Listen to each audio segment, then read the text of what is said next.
All right, what's up, guys and gals? Jeremy at Middle Tennessee Firearms Training out on the range today. We wrapped up a private class just a minute ago, and now we're going to talk a little bit about the rifle. So I'm going to get out and actually train with a little bit more today, shoot and exercise this gun a little bit more today.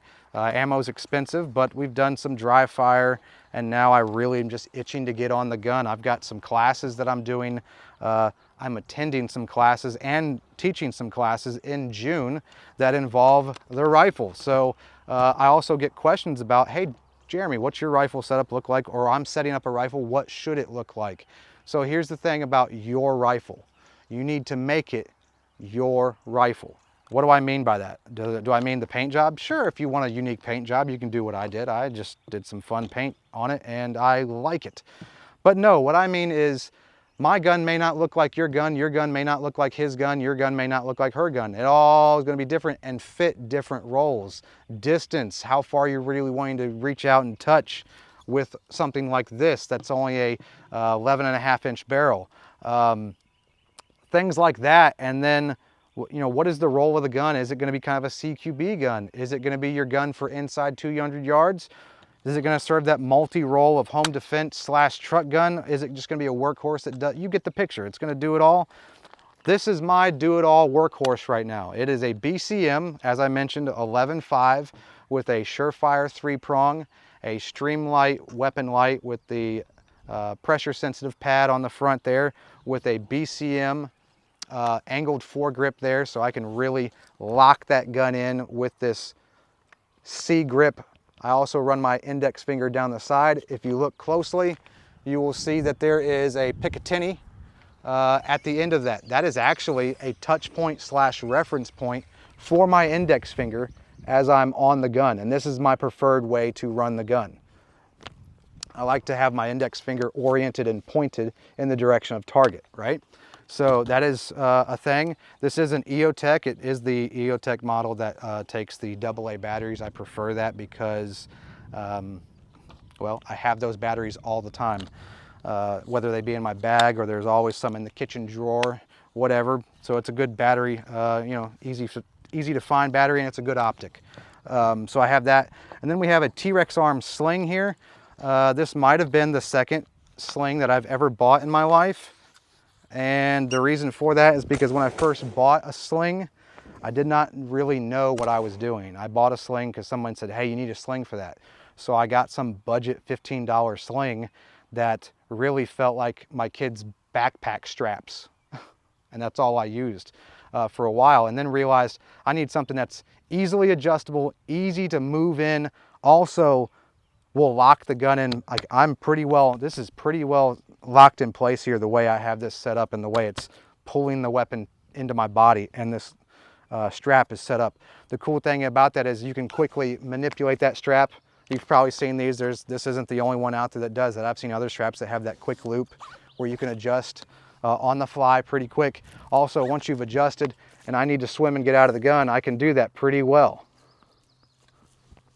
You know, so it's a good gun, or a good sling to manipulate and move around. So what did I do after I got this one and started training with it and attending other classes? Well, I obviously bought some more slings to go on other guns. So I probably have about 4 or 5 of these now going on other guns that I have. As I mentioned, BCM, the only thing I changed about this was I added a flat face trigger on there.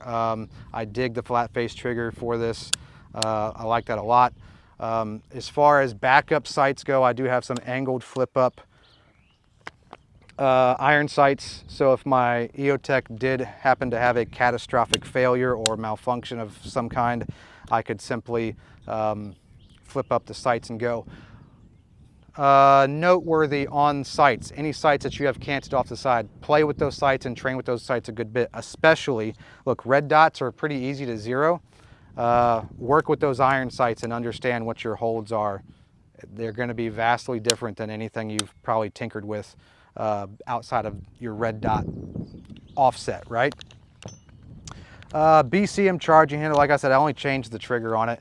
Everything else, and we got the SB tactical brace. I do like that.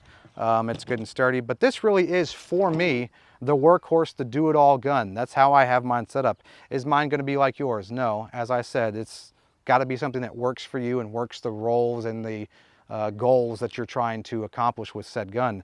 This is good for me. I have mine zeroed at the 50/200 yard. Here's the trouble with the 200 yard on something like this.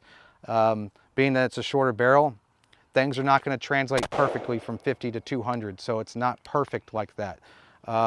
So really that's like this, either like a 201, 202, 203, 204, 205, somewhere right in that 200 to 205, to even as low down to 195 to 200. It's right in there. You just have to tinker with it and confirm what your hits are, and then obviously know your holds at everything in between. So 50 yards for me, I like that because really the most I train with it, the most I work with right now is really 100 yards and in. And some people are saying, well, why wouldn't you zero at 100? I just didn't prefer it. The influence that was on me at the time with the guy that I was training with was, he was a big believer in the 50, the 200, and he explained it pretty well to me, that I kind of was like, you know what, I agree with everything you just stated, and I identify with a lot of what you just said. So I'm going to also work with mine at 50 and 200. So that's where my zero is at right now.